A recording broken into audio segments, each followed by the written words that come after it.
trouxe aqui o Eugênio Aragão. Ontem nós tivemos um problema que o nosso convidado não veio, atrasou muito. Hoje, o Mário, que não está aqui com a gente, acertou com o Eugênio, eu acertei com você, então os dois acabaram aparecendo, né? O que é uma felicidade. Então, vou propor aqui para vocês a gente continuar juntos, os cinco. Né? Eu já me expliquei aqui. Eu gostaria que você continuasse. Aragão. Aragão, você estava acompanhando aí a nossa conversa, né? Essa história dessa PEC, né? Você, primeiro, ela é inconstitucional? O Supremo pode fazer alguma coisa no sentido de impedir a aplicação dela se ela for aprovada? Como é que você vê esse posicionamento do Rui, falando inclusive da questão do Rueda, que está sendo investigado pela Polícia Federal? Olha, boa noite primeiro a todas e todos. Muito feliz de estar aí com vocês. A inconstitucionalidade dessa PEC é flagrante, por um motivo muito simples. É uma PEC que está, vamos dizer, em que se toma uma iniciativa de anistiar pessoas que ainda estão sendo julgadas. Então, quer dizer, mais claro do que isso, em termos de intervenção do Poder Legislativo na independência do Judiciário, não pode ser, né? Essa PEC, ela é, vamos dizer, claramente uma afronta ao princípio da independência dos poderes. Claramente, né? Não tem, isso aqui não dá nem para a gente tapar o olho. Né? É evidente que ali o que se está querendo mesmo é melar o jogo. Né? Que é uma vergonha, porque se a gente compara o que o presidente Lula passou nos 580 dias que esteve preso, e que em momento nenhum ele se queixou, ele só reiterou, eu vou sair daqui e vou mostrar minha inocência, né? E eu respeito o Poder Judiciário, mas eles vão ter que reconhecer minha inocência. E assim foi feito. Né? Então, é uma situação completamente diferente de alguém que realmente se sabe inocente, passou por tudo que ele passou, enquanto o outro não. O outro não quer ser julgado. Ele não quer ser julgado. Ele acha que ele está indefenso a qualquer tipo de crítica e qualquer marcha das instituições contra os absurdos que foram cometidos no governo dele e por ele mesmo, afora de que ele nunca aceitou um resultado da urna que o derrotou e quis, por isso, né, também ali melar o jogo, acabar com a vontade popular. Então, me parece que ele, com isso, na verdade, com essa iniciativa, apenas se afirma aquilo que está dentro dos autos. A tentativa de golpe não cessou, ela está lá ainda. Essa anistia é mais um passo dos golpistas. Miola, pode fazer pergunta para qualquer um dos dois, viu? Deixa eu pegar uma parte aqui do Aragão que me relembrou uma coisa importante. Ele disse que houve interferência em outro poder. A Constituição consagra a independência e a harmonia entre os poderes.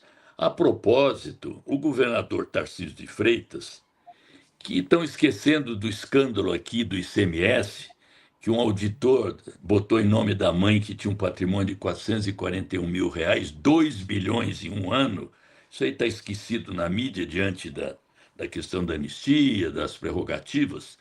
Eu representei 2 vezes contra o Tarcísio, a primeira por obstrução no processo de julgamento e interferência em 2 poderes. Ele é do Poder Executivo, foi lá no Legislativo Federal tentar fazer maioria para anistia e pressionou o Supremo Tribunal, inclusive pedindo o passaporte do Bolsonaro para ele ir para os Estados Unidos agradar o Trump e, quem sabe, se homiziar lá.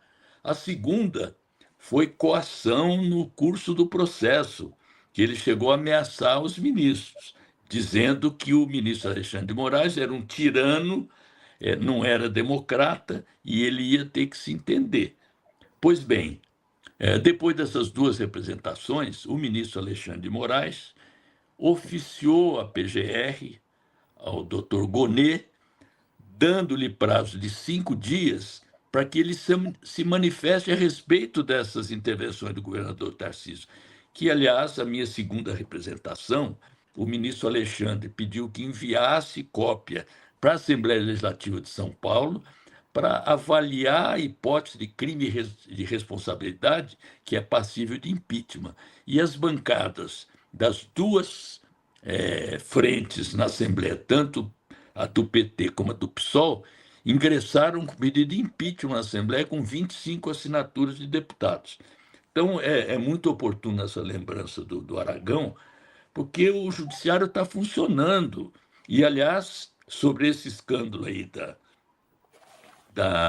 das prerrogativas, deram 10 dias de prazo agora para a presidência da Câmara se explicar sobre o rito dessa votação, porque houve uma evidente manipulação para que se recuperasse a ideia do voto secreto que tinha sido derrotado no primeiro turno. Então, as coisas não estão resolvidas e nós temos que nos manifestar para cobrir esses dois escândalos, nem para ter perdão para o indigitado, nem para permitir esse escândalo das chamadas prerrogativas. Sobre excesso de penas, o Jorge Rafael Videla, o último ditador da Argentina, morreu no cárcere com 87 anos, desonrado, mas sem suplicar. E o Juan Maria Bordaberry, o títere dos militares uruguaios, pegou 30 anos de cana. Canadá, Argentina, Reino Unido, França, entre outros, têm prisão perpétua para crimes como esse que estão sendo cometidos por Bolsonaro e sua corja. Eu ia perguntar exatamente assim. Boa noite, Eugênio, seja bem-vindo. Mas eu ia perguntar exatamente a esse respeito, né, porque ontem a Câmara dos Deputados ela aprovou aqui para um leigo, não sei se tem amparo regimental, Rui, se tem uma legalidade, né, por trás da decisão, mas aprovou um regime de urgência para um projeto de lei que não tem ainda, não é, o texto definido. Apenas definiu um relator que vai construir o texto. Algo que chama muita atenção. Mas o que está se cogitando é que há um empenho no Congresso Nacional no sentido de reduzir as penas, não só para os de 8 de janeiro, mas também para esse núcleo crucial e os outros que integraram a organização criminosa, né, de tal maneira a praticamente obter uma espécie de um perdão por outras vias. Enquanto no mundo inteiro não é, há duras penas sobre o golpe de Estado, falasse aqui desses países, Alemanha, Argentina, Canadá, França e Reino Unido é prisão perpétua, Espanha 25 anos, Estados Unidos 20, México 20, né? O Brasil revisou o seu Código Penal em 2021, inclusive quem sancionou esse novo Código Penal que inclui os artigos 359L e 359M foi o líder da organização criminosa, o Bolsonaro. Eu queria ouvir a opinião de vocês em relação a esta discussão, se vocês são favoráveis a que se discuta a redução das penas, não é? Ou se vocês entendem, não é, que isto não consegue ser feito, uma vez que se trata não de penas muito duras, mas se trata de crimes, não é, muito graves que foram cometidos que merecem, de parte da sociedade, não é, uma manifestação muito dura de repressão a esse tipo de crimes. Queria ver vocês a esse respeito. Aragão. Olha, como na política se costuma dizer, né, discussão de juiz não se... decisão de juiz não se discute, se cumpre. Né? Eu não vou aqui querer me aventurar em dizer se a dosimetria do Supremo Tribunal Federal foi correta ou não foi correta. Né? Acho que não estou nesse lugar de fazer isso. De qualquer sorte, né, acho que é bem abaixo da expectativa que o próprio Bolsonaro tinha, de que ele achava que ia passar uns 40 anos na cadeia. Né? Ou seja, o próprio Bolsonaro estava fazendo prognósticos muito piores do que, afinal de contas, saiu. Quanto à questão de se diminuir penas, né, eu acho que, neste momento, é a mesma coisa que a discussão da anistia. Não há que se reduzir penas, não há que se mexer nesses processos que acabam de ser julgados, né, sob pena de realmente se afrontar um princípio constitucional. Né? As partes têm um direito à revisão criminal, podem propô-la, né, para tentar rever as suas penas. O Brasil é parte também de sistemas internacionais de proteção de direitos humanos. Vocês acham que estão tendo seus direitos violados? Eu não acho, mas se eles acham, né, eles podem acorrer a esses fóruns. Né? Mas não há muita coisa mais a se fazer, não. Tá? E eu não acho que isso se resolve na política. Né? Porque quando se tenta, na verdade, levar isso para a política, nós sabemos que as maiorias de ocasião que nós temos hoje, inclusive que a maioria de direita, vão fazer de tudo para abafar o que foi, vamos dizer, julgado no Supremo Tribunal Federal. Né? Esse país já sofreu demais com a anistia.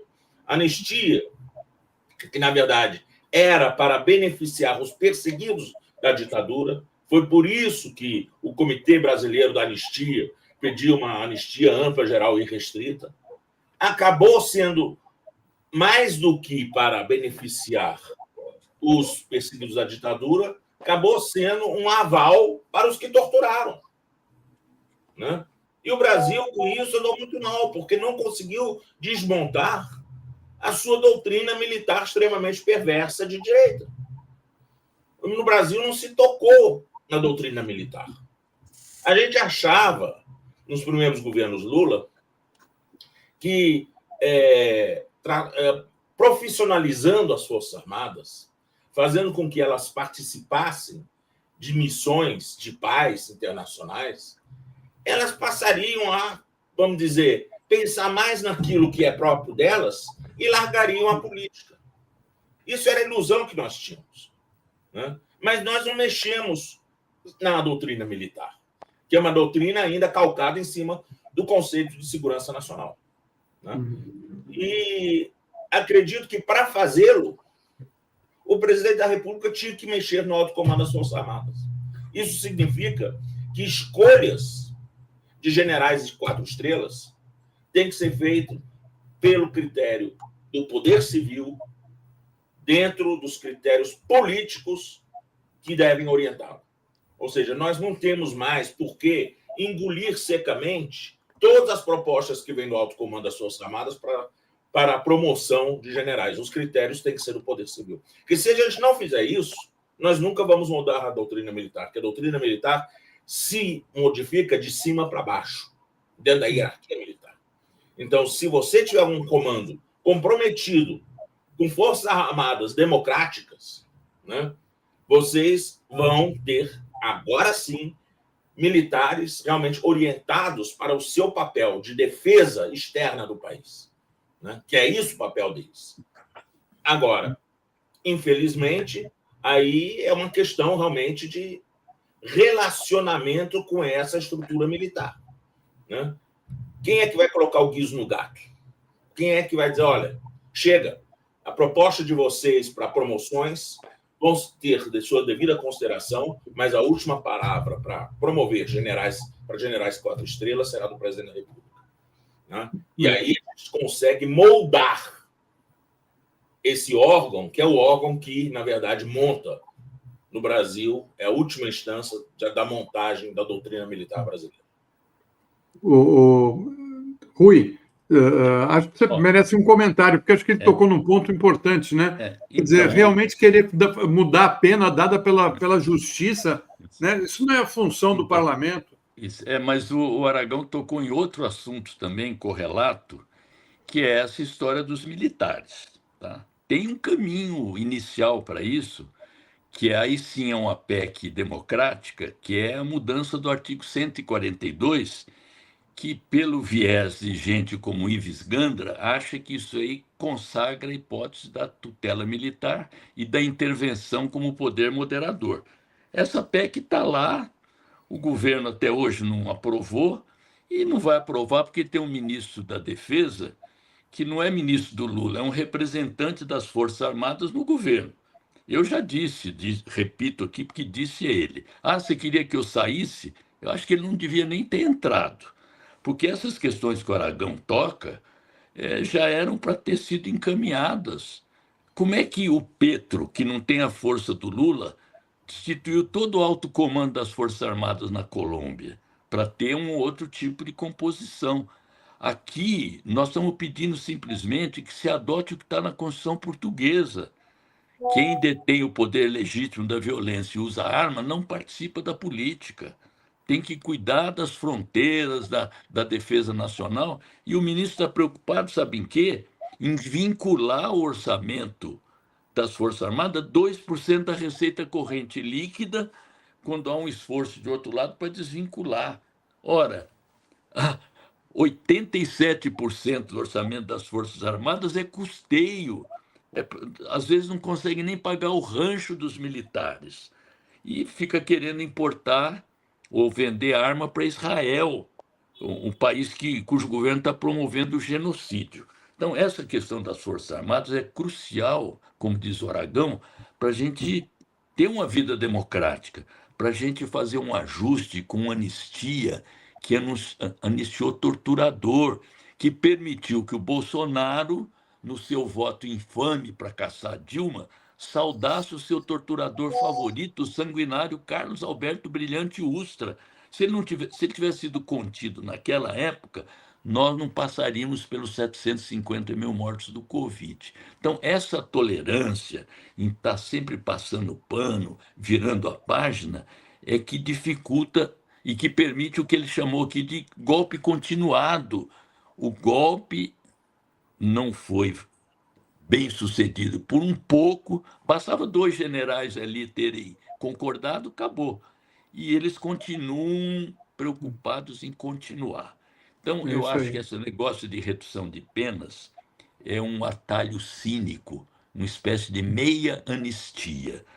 Tem milhares de participantes do 8 de janeiro que já fizeram transação penal.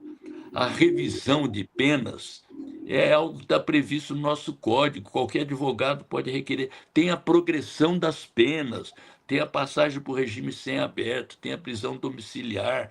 Então, isso aí é um artifício para eles dizer o seguinte: foi uma punição injusta, o Supremo é político, está sendo perseguido, e respaldar aquele maluco, o presidente dos Estados Unidos, mais o seu secretário de Defesa, que diz que o Brasil é o quintal deles. Eles querem recuperar isso aqui, talvez para instituir o que eles estão propondo lá, Tereza, que é o voto familiar. As mulheres não votam mais, quem vota é o chefe do casal, é o marido. Se for democrático, consulta a mulher e os filhos. Então, com isso, eles querem excluir, além dos imigrantes, mais de metade das eleitoras americanas, estadunidenses, e aqui no Brasil, se for aplicado também. Então, a gente precisa conter essas coisas, precisa ser duro, efetivo, que nem o Aragão está fazendo aqui agora. Não pode ter tolerância com essa gente. Tereza, eu estou gostando dessa dinâmica. Você faz uma questão para o Aragão e a gente tem um comentário do Rui. Olha, a gente só tem 5 minutos. Mas a gente segura mais um pouco, pode ir. Tá, talvez eu fuja um pouco, embora tenha conexão com o mesmo assunto aí. Na PEC da impunidade, entrou ali uma emenda, né, para estender também sobre presidentes de partidos essa proteção, né, essa impunidade, essa intocabilidade, né? E aí disso veio uma denúncia contra o presidente do União Brasil, Antônio Rueda, que tem aviões que já transportaram os chefes do PCC e tal, e agora, ao fim do dia, o partido dele, o União Brasil, que tem 3 ministros no governo Lula, deu 24 horas para os ministros se demitirem. Eu acho que para o governo talvez não faça tanta diferença, porque, apesar dos 3 ministros, o União Brasil vive votando quase inteiramente como governo, contra o governo. Mas eu queria sua apreciação sobre esse problema que vai ser resolvido de hoje para amanhã. E queria te dizer o seguinte, Rui, nós estamos com audiência alta e a pancadaria em cima dos 12 do PT é imensa. Eu estou acompanhando aqui o chat com a nossa comunidade, né? Eu acho que você vai ter que dizer para os seus colegas lá, os 12, que eles precisam de dar uma satisfação, porque a revolta é grande.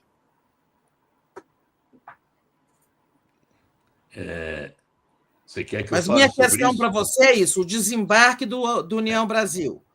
Olha, primeiro, eu acho, não sei por que incluíram o presidente de partido, inclusive não parlamentares. Se fosse ainda por exemplo, olha. Talvez era por Rueda mesmo, né? Essa emenda, Não, né? então, veja bem, o Eduardo Bolsonaro, ele foi designado, eu não vi ainda o presidente da casa se manifestar, foi designado líder da minoria, o Eduardo Lesa Pátria Bolsonaro, traidor que está lá jogando taxação em cima da gente, ameaçando o Supremo Tribunal Federal, ao mesmo tempo que quer ser candidato a presidente. Por que ele quer ser líder da minoria?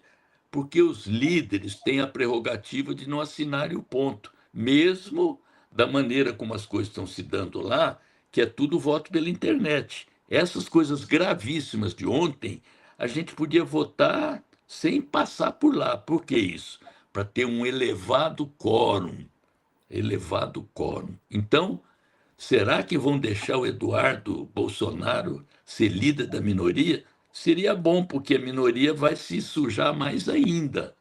Mas o presidente da casa ainda não homologou, talvez dizendo o seguinte: a indicação dos líderes é prerrogativa do partido. E aí lava as mãos. Sobre o desembarque, eles já anunciaram isso 2 vezes e os ministros pediram 30 dias de prazo para se decidirem. Eu acho que eles não estão a fim de sair. Um deles, inclusive, já disse que apoia o Lula, quer apoiar o Lula e tal. Aí é problema da vida desses partidos, como é que eles vão agir.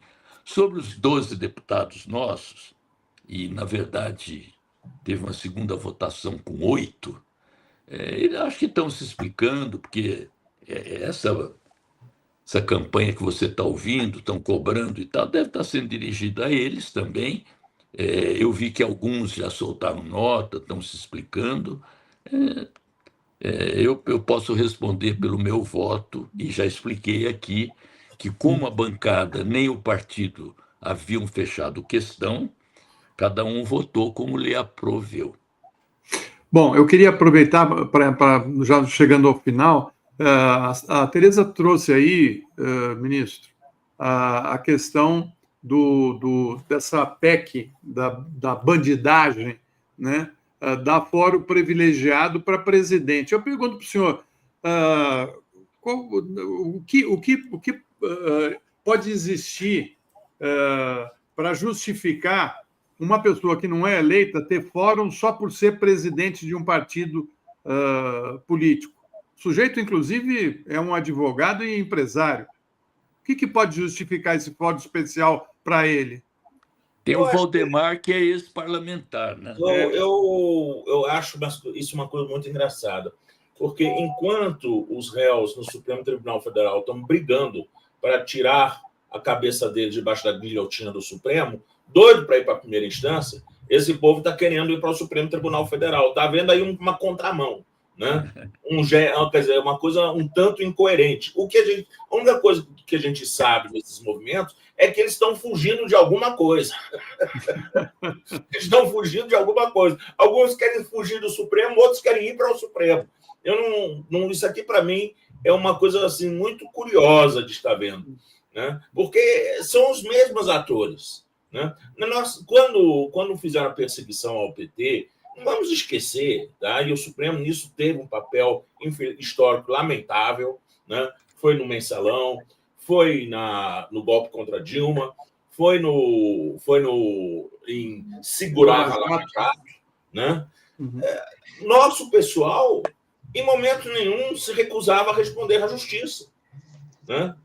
Inclusive, simplesmente houve quem, como, por exemplo, o Vacari, que se recusou terminantemente a fazer qualquer tipo de delação. Não vou fazer, né? Então, é uma postura muito diferente, republicana, uma postura democrática, e todos eles, no final das contas, foram liberados, né? E hoje não pesa nada mais contra eles. Enquanto esse pessoal não, eles não querem se submeter às instituições, eles querem fugir das instituições, seja indo para a primeira instância, indo para o Supremo Tribunal Federal. É uma coisa muito curiosa mesmo, né? Agora, o fato é o seguinte: o Brasil, infelizmente, é um pouquinho de... A justiça brasileira é um pouco de biruta de aeroporto, né? Porque vai mudando, né, os seus princípios a respeito de foro conforme o cliente, né? E isso é uma coisa que acaba afetando muito a segurança jurídica. Eu acho que agora a gente já sabe, temos um marco, né? Não temos mais que ficar mexendo nesse marco, porque aí sim vai ficar realmente parecendo arbitrariedade, vai parecer realmente uma forma de querer passar a mão na cabeça, né? Eu acho que não se trata disso. Nós sabemos hoje, não é o melhor sistema. Eu, pessoalmente, não acho que o Supremo Tribunal Federal devesse se ocupar com questões criminais, né? Acho que o Supremo Tribunal Federal está ali para ser o maior intérprete da Constituição, né? Deixaria que o Superior Tribunal de Justiça fosse a última instância em matéria penal. E só quando houvesse realmente alguma questão constitucional muito pesada num processo penal é que isso seria levado ao Supremo mediante reclamação constitucional, né? Mas eu não acho que o Supremo tenha essa vocação. Acho que, inclusive, vamos dizer, esse ameganhamento do Supremo Tribunal Federal, que ocorreu principalmente naqueles episódios em que a vítima era o PT, né, fez muito mal à imagem do Supremo Tribunal Federal. Fez muito mal, né? Ainda me lembro Joaquim Barbosa lá gritando com o ministro Lewandowski, dizendo que o ministro Lewandowski era um chicaneiro. Isso na frente das câmaras do país inteiro. São momentos muito feios que a gente viu. Então, eu não acho que o Supremo precisaria necessariamente se ameganhar. Era melhor que o Supremo mantivesse uma alta estatura de interpretação constitucional. Mas discutir isso agora soa, lamento muito, soa oportunismo. Isso soa oportunismo. Não é uma discussão séria que se possa fazer agora. É a mesma questão. Por exemplo, até hoje não se discutiu a questão da participação das populações indígenas no resultado da lavra do seu solo. Isso está lá na Constituição, que o Poder Legislativo regulará e tal. Mas nós vamos discutir isso agora, quando a gente sabe que a maior parte da bancada é anti-indígena, né? Então a gente tem que pensar também que existe um momento político que informa as iniciativas do direito, né? Nós não podemos achar que isso se faz porque está todo mundo ungido dos melhores princípios morais. Não, existe um momento político, né? Direito é mudado politicamente. Eu sou contra, por exemplo, uma constituinte agora. A constituinte agora seria um massacre contra os democratas desse país, né? Nós só podemos pensar numa constituinte num dia que esse país estiver razoavelmente equilibrado. Senão vai ser muito pior do que a Constituição que nós temos aqui de 88, que é uma boa Constituição, mas que, lamentavelmente, tem sido deformada e tem sido, vamos dizer, desrespeitada, infelizmente, pelas instituições. Bom, eu queria agradecer você, ministro Eugênio Aragão, ao meu querido amigo Rui Falcão, pelo improviso aqui, né? Porque ficou bem legal, sabe? Assim, o painel nunca teve duas figuras como vocês juntas.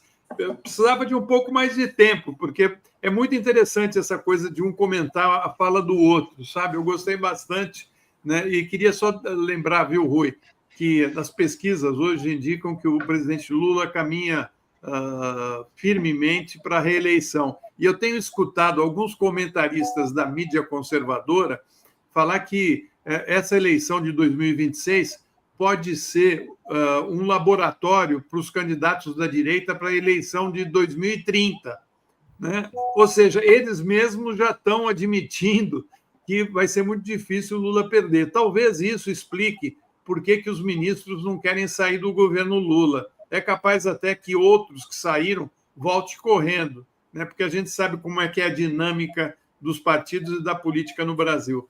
Mas, mais uma vez, eu queria pedir desculpas para vocês pelo improviso, mas foi muito legal estar aqui, a audiência gostou, foi boa, né? E espero que vocês voltem outras vezes aqui. Por mim, discutir, conversar com o Rui é sempre uma grande satisfação. Fazia tempo que eu não vi o Aragão, gostei. Só uma última observação, olha as coisas da história.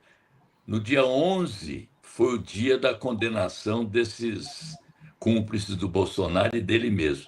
Dia 11 de setembro foi a data do assassinato de Salvador Allende pelos militares chilenos. E foi também nesse mês que se completam 50 anos do assassinato de Vladimir Herzog. E eu digo o seguinte, uma anistia agora fará com que as Marias e Clarices voltem a prantear. Então, sem anistia, cadeia para os golpistas.